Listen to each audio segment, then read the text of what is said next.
Hello everybody, today I'm playing some Storaibu. I was going to do cosplay for this, but unfortunately I left my wig and G-string in Japan. Really sorry about that.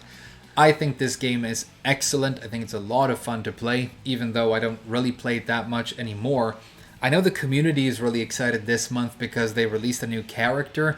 I think it's like a girl with two arms and one tit, and you can sort of see why that would get people really excited. It's not every day that you get to see tits on the internet. It's a bit like finding a shiny Pokemon.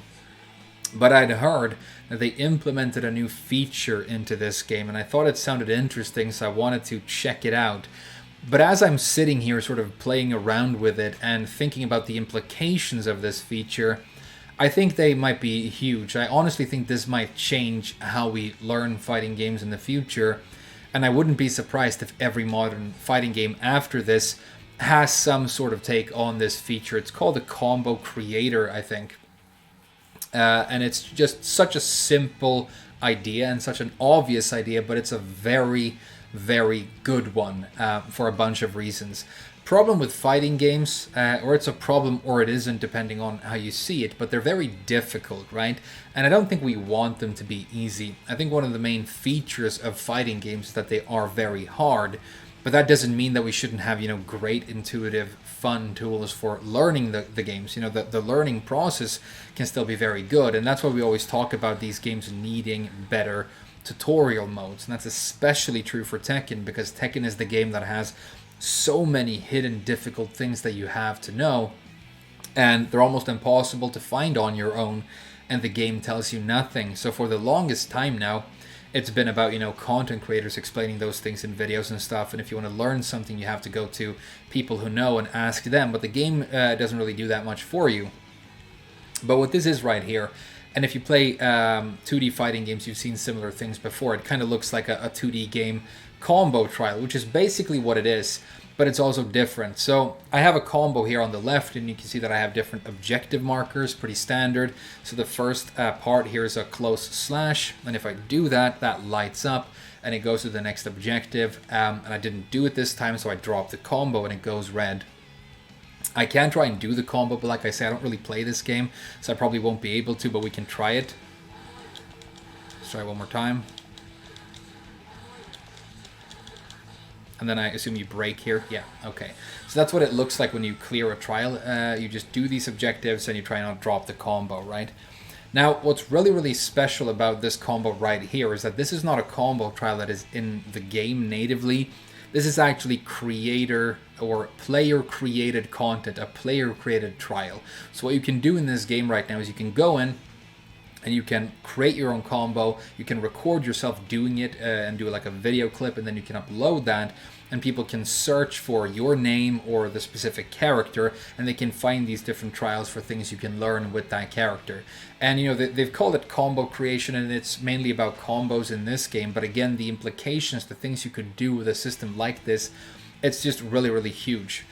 First of all, I want to give them credit for the way they've implemented it in this game, because they've done it perfectly. I mean, Arc System Works, it's just really cool. It's almost as if they actually play the games that they make, because everything that is like interface or user experience is just intuitive and fun and makes a lot of sense. But this trial here I just found randomly for Giovanna.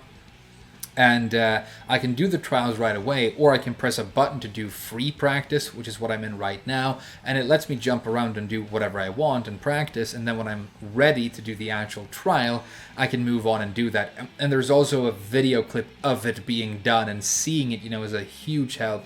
It's a big, big difference. So the implementation, I think, is perfect. I think this is exactly the way you do it in this game. But if we think a little bit about a game like Tekken, the closest thing we have right now is punishment training, right?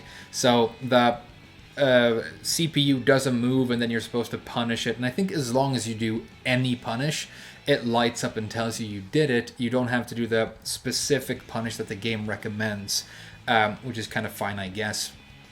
But that's obviously not user created, and it's very narrow, right? Imagine if we had something like this, an expanded version of it in Tekken. You could use it to teach and explain all kinds of things. Butterfly loops with Nina, back two loops with Lee. you could do, because these trials come in like batches, and again, you can search for users, you could do like a very basic back to loop combo with Lee, and then you could do a more advanced one, and then you could add some sort of specific Oki situation at the end where you have to try and like counter hit the get up kick. And if people are doing that with their own hands and getting feedback in practice mode, in real time, I think it's going to make it so much faster, so much more fun and intuitive to learn these things.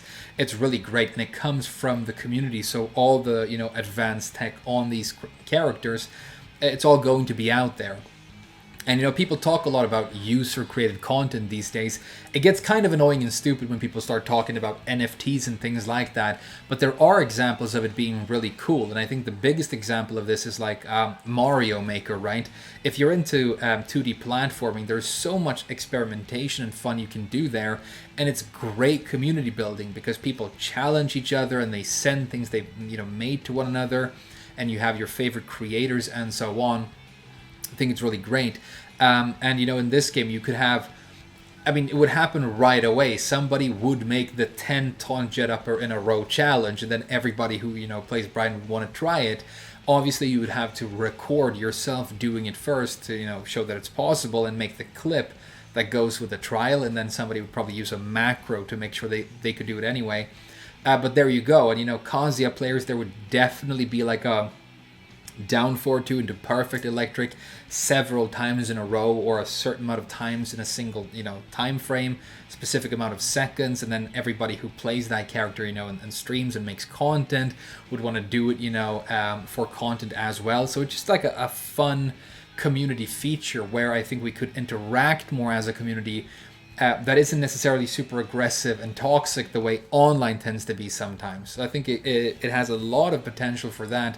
But mainly, it's just great for bridging that gap between, content creation and learning the game and tutorial modes. For example, just think about it. The implications of this are so interesting. If I'm sitting here doing like the Bob guide for whatever the next Tekken game is, say it's Tekken 8 or whatever. So we're talking about the Tekken 8 version of Bob, and I hope he's in it. He better be. I really hope he is. But when I'm doing that guide, instead of sitting there and going like, here are the combos and like showing them or linking to a combo video, I could say go into practice mode and search for my name, and I could have like 3 trials there called Bob Bread and Butters, Bob Wall combos, and maybe like Bob Advanced combos. And I could have those there with feedback, and everything and tips, and you could go in and learn the combos that way. Say, for example, you tend to drop the combo in like the 3rd hit. I could have a specific tip for that, like, oh, are you making sure that you are dashing deep enough to make this work, and so on.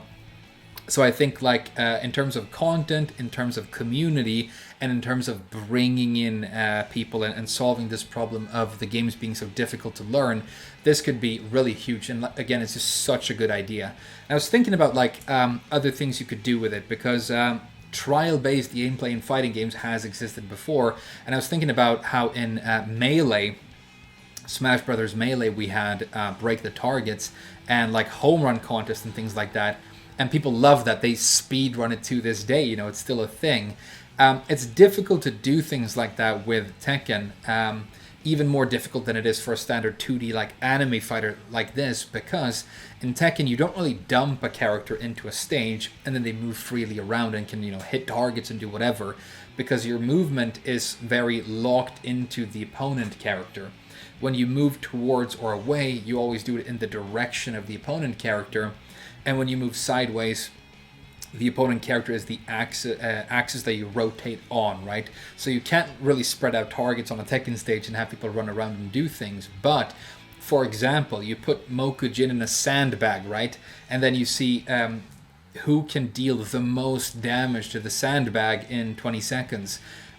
Or you can have things like who can keep the sandbag in the air for the longest and juggle it, without letting it hit the ground. Geese would win that right now because he can do like 3 wall combos in a single combo. But you can see you could do a lot of fun stuff with this.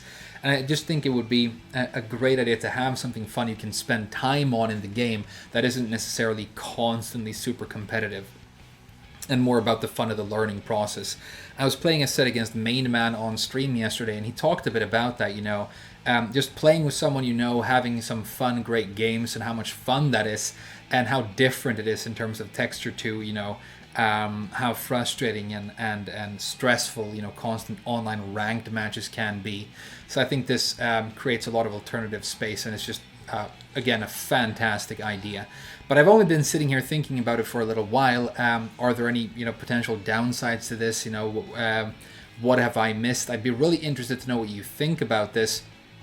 Am I wrong in saying that this is potentially a huge thing for the future of fighting games? Definitely let me know in the comments.